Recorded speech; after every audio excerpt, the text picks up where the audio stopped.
Hello everybody, JenniferMaker here. It's a beautiful day to have fun with a new trend, glass cans. These cute cups are super popular right now, but did you know that there are versions that you can sublimate with full color too? I'll show you not one, but two different detailed full color designs that you can sublimate onto your own glasses, so you can sip in style. We'll test out both the clear and the frosted styles to see how they both look.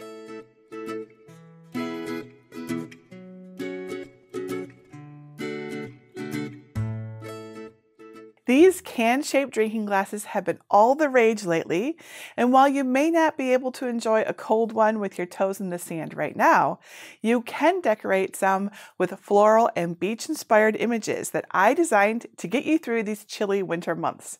I created them with the help of AI software and then used Photoshop to make them sublimation ready. These glasses already come with a polymer coating, so they're an easy sublimation project that anyone can do with the right tools and supplies. I've got a beach design and a flower design that you can sublimate, and look how beautiful they are. To start, you'll need some plain, clear, or frosted sublimation can glasses that are designed for sublimation. I'll show you how to prepare both and what kind of results to expect, so don't worry. But make sure they stay there for sublimation.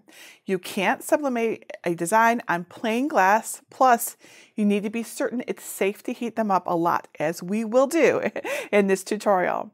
You can find a link to the exact sublimation glasses that I used over at JenniferMaker.com/570. You'll need a sublimation printer with sublimation ink, a dedicated convection oven, or you could use a tumbler press, sublimation paper, and other basic sublimation supplies to get the best transfer.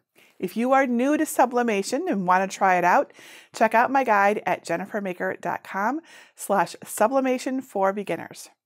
So, are you ready to get started? Let me show you how to get these free designs, and then we'll begin. Step 1. Get my free sublimation glass designs. First, download my sublimation designs for can glasses at JenniferMaker.com/570. You can either download right from that link by saving the project, or download from my entire free design collection. To find it, look for libraries in the red bar at the top, and then click either Get a Password if you don't yet have one, or click Enter the library. Search the page for design number 570 and click the link to download the designs. If you're not sure how to download, visit JenniferMaker.com/svgs to learn how to download, unzip, and upload files. There are two designs in the PNG folder: a beach design and a flower design, both meant for sublimation. We'll use free Google Docs to prepare and print the sublimation designs because it's free and it's easy to use. Project number 1, sublimate a beach scene onto a frosted can glass. Step 2, prepare your design. Using the Google Chrome web browser on your computer, go to docs.google.com. Click on Blank to open a new document. Then click the File menu to select Page Setup. Click the toggle next to Landscape so the image fits on the page. Change your margins to 0 and make sure your paper size matches your sublimation paper size. I'll set mine to 8.5 by 11 inches. Click the Insert menu, then select Image and Upload from Computer. Locate the PNG design that you want to use. I'll choose the beach design, then click Open. The image will load a little larger than needed, so click the image and then click Size and Rotation, and change the width to 9.4 inches. Now let's reposition the image on the page. With the image selected, click Wrap Text where you see it right here. Now you can click and drag the image anywhere on the page.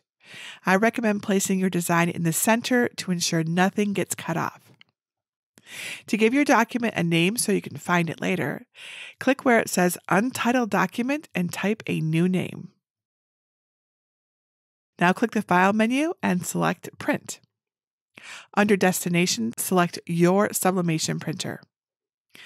Click the arrow beside More Settings and choose Print using System Dialog. Now your print menu may look different than mine, and that's okay. I just want you to focus on selecting the highest quality print settings. Finally, you want to mirror your design so your sublimation image transfers correctly. So look for a mirror or flip horizontal option. Now, with a piece of sublimation paper correctly loaded into your sublimation printer, click Print. Step 3. Sublimate your glass. Before getting started, remember to open a window and turn on a fan to improve your ventilation. I tested the manufacturer's recommended time and temperature settings, as well as the ones I put into my sublimation cookbook, and I got good results. If you're using a different heat source, the sublimation cookbook has more information on how to adjust your process. I'll preheat my dedicated convection oven to 400 degrees Fahrenheit or 204 degrees Celsius. Now, I like to use an oven thermometer just to make sure my oven is the right temperature because it does make a difference. And then use a paper trimmer or scissors to trim around the image, making sure not to trim too close and cut off any of the faded parts. Use a coffee filter and some isopropyl alcohol to clean the outside of the glass from any grease or lint or dust that could interfere with the sublimation transfer. With the printed side of the image touching the glass, wrap the paper tightly around the cup. And look inside to make sure the image is positioned well and right side up. The paper may not touch at the seam, and that's okay because this is not a seamless design. Holding the tightly wrapped paper in place, apply 3 pieces of heat-resistant tape across the seam. Then apply a long piece of heat-resistant tape on the top of the seam over the other pieces. Use your scraper to burnish the tape on the seam so you can be sure the entire design is touching the glass. Now cut a piece of butcher paper large enough to wrap around the glass. Wrap it tightly around the glass and then apply 3 pieces of heat-resistant tape across the seam. If there's excess butcher paper around the rim, just stuff it inside the top of the glass.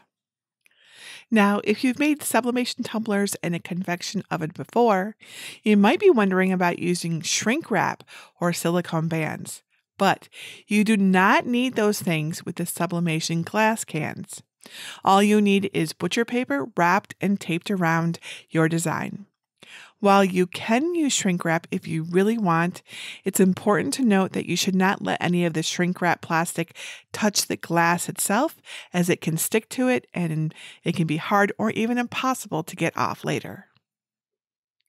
Now put your heat-resistant gloves on and place your wrapped can glass inside your sublimation oven. And set your timer to 8 minutes. At the halfway mark, with heat-resistant gloves on, rotate the glass halfway and then continue sublimating. When the time is up, wear your heat-resistant gloves and remove the glass from the oven. Set it on a cooling rack or another heat-resistant surface to cool. Once the glass is cooled off for a few minutes, you can peel off the tape, butcher paper, and sublimation paper. And there it is. What a pretty glass this is. Project number 2, sublimate flowers onto a clear glass can. Sublimating the flower design is similar, and this time we'll use a clear glass to compare it. Trim a straight line across the bottom of the design. Then trim around the flowers on each end. Clean the outside of the glass, and with the printed side of the image touching the glass, wrap the paper tightly around the cup. And look inside to make sure the image looks good. The paper shouldn't touch at the seam, so make sure the ends don't overlap. Apply tape across the seam like we did on the previous glass, and use a scraper to burnish the tape down well. Then wrap butcher paper around the glass and secure it with more heat-resistant tape. Stuff any excess paper inside the glass. I'll sublimate it at 400 degrees Fahrenheit or 204 degrees Celsius for 8 minutes. Be sure to wear heat-resistant gloves. Once the glass is cool, Remove the tape, put your paper and sublimation paper. How lovely! Step 4, show it off. Here's how my finished sublimated can glasses look. These make fantastic personalized gifts all year long. Now the sublimation looks a little different on each of the 2 glasses. On the clear glasses, the image will be more translucent, so keep that in mind when choosing your design. While on the frosted glass, the image appears to sit on the top layer, giving it a more solid, almost 3D effect. Different designs may look best on one type of glass or the other, but in the end, it's up to you. Which one do you like better? I just love how these turned out, and I can't decide if I like the clear ones or the frosted ones better, though I'm definitely leaning towards the frosted glasses right now. Now, while you might be able to dishwash these, it does depend on how hot your dishwasher gets. The safest thing to do is to hand wash them to keep the designs looking vibrant and beautiful. And if you need any extra help with the steps, there are reference photos in my tutorial over at JenniferMaker.com/570. If you love this project as much as I did and want to learn more about sublimation, check out my sublimation cookbook with all the times, temperatures, and pressures for all of your sublimation projects. You can get your own copy at sublimationcookbook.com. I also have an awesome Facebook group just for sublimation, which is a great way to see all of the fun that you can have with it and all of the amazing things you can make. Whether you're new to sublimation or not, come join us at JenniferMaker.com/sublimation group. I'd love to have you come ask questions, share ideas, and get inspired. And that's it for today. Until tomorrow, this is Jennifer Maker reminding you to craft a life you love.